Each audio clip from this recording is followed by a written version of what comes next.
Many years ago, many years ago, long ago, long ago, once upon a time. Viewers, you are almost welcome to this episode of the Wisdom Corridor of Africa, where we share with you ample wisdom from Africa. You are most welcome again. In this episode, we are going to narrate an African folktale which is going to explain to us why we should not crave for wealth mischievously. Once upon a time, there lived two friends in the village of Tinebe, namely Alendu and Jurma. The two were friends since childhood because they had inherited their friendship from their fathers. They had also inherited the pieces of land on which they farmed from their fathers. The friendship of the two peasants was so close that they did almost everything together. One day, while the two were on their way to the farm, their usual topic of why they were the poorest in society when they were the most hardworking in society popped up. Alendo as usual maintained that they by hook or crook should also become rich. Jirma, however, ended the discussion by saying that riches were from God and that they should work hard and pray that they would also become rich. They got to where they needed to part company, so they did, and each took to the direction of his farm. While on his farm, Jirma was about to clear a shrub when a rat jumped out from the shrub and started running towards a cave. The gentleman ran after it, but before he got to it, it had already entered the cave. Jirma started digging for the rat. Instead of a rat, Jirma rather discovered a pot from the cave. He instantly became afraid, but later gathered courage and opened the pot. What did he see? Real and refined gold. What a joyous moment for the gentleman. He ran to his friend Alendu, got him informed of the good news, and the two returned to the cave to confirm the news. It was actual gold, real and refined gold. The two were so happy that they decided to stop the work for that afternoon, return home, take enough rest, and return in the night for the gold. Jirma's wife was so happy and content with all that she heard. On the side of Alendu, Talata, the wife of Alendu, was restless upon hearing the good news. So in the evening, she summoned her husband and said to him, "Hello, my dear. I think we should go for the gold all alone because it may not be enough for the two families." Alendu declined the request of his wife, but Talata was insistent on her request. "You married me for the past 30 years. We have lived in this dilapidated house for all that while. I wear the most tattered clothes as the most beautiful wife on earth. We eat the worst food in this house. We give birth to children we cannot educate. All is because we wallow in abject poverty. If God has opened the door, must you deliberately close it because of mere friendship?" she said to her husband. "You get up and we go for the gold now, or I pack my things and leave for my father's house," she added. Alendu loved his wife so much and wouldn't love to see her go. So he led his wife to the cave.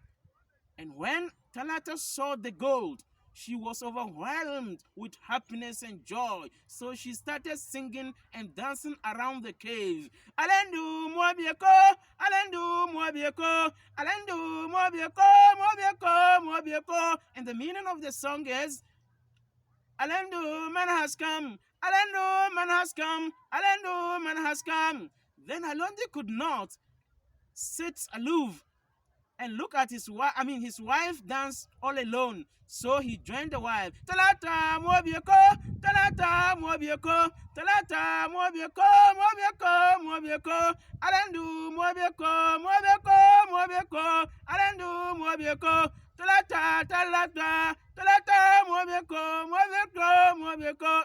When they danced to their satisfaction, they went to remove the pots of gold.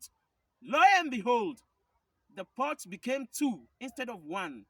They were happier, so they picked the two, carried the two pots home, entered the room, and closed all the doors and the windows, sat before the two pots.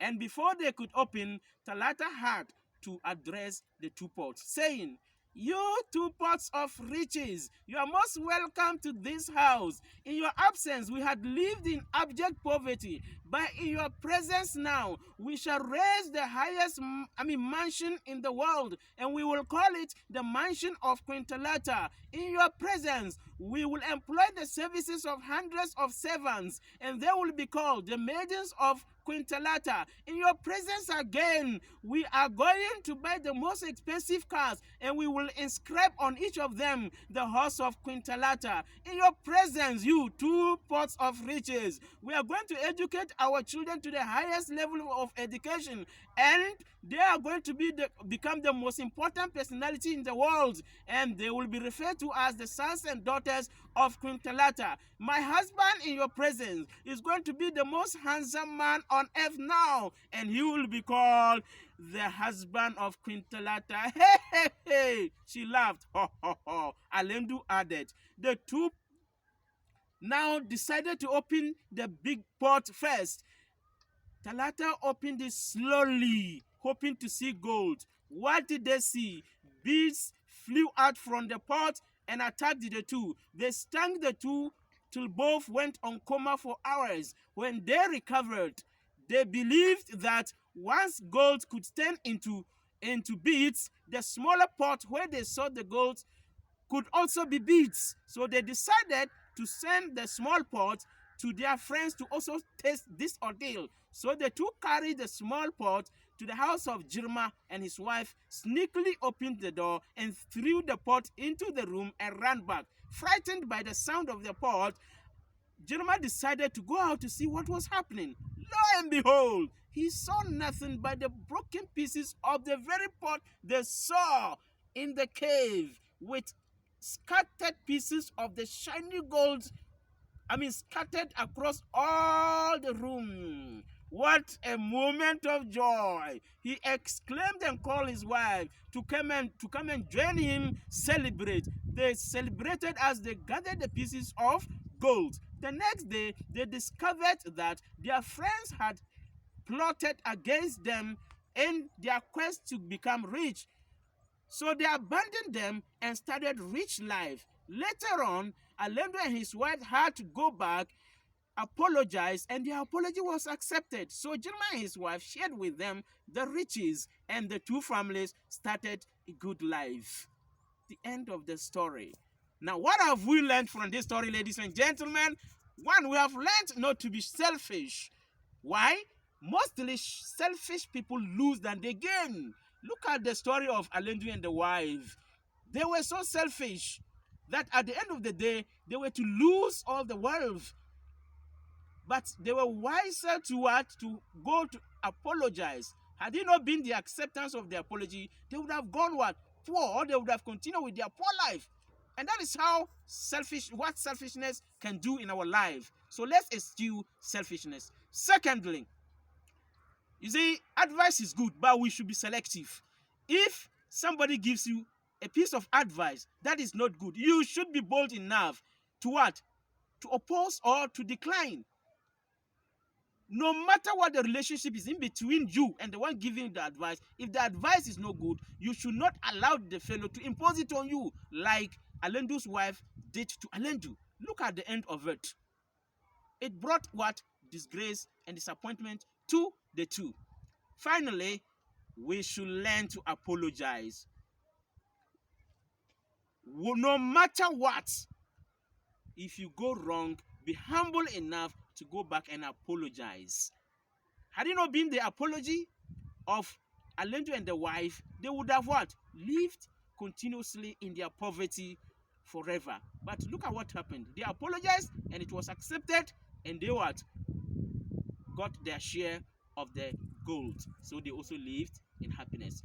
Viewers and ladies and gentlemen, this is the end of this episode. I welcome you to this channel.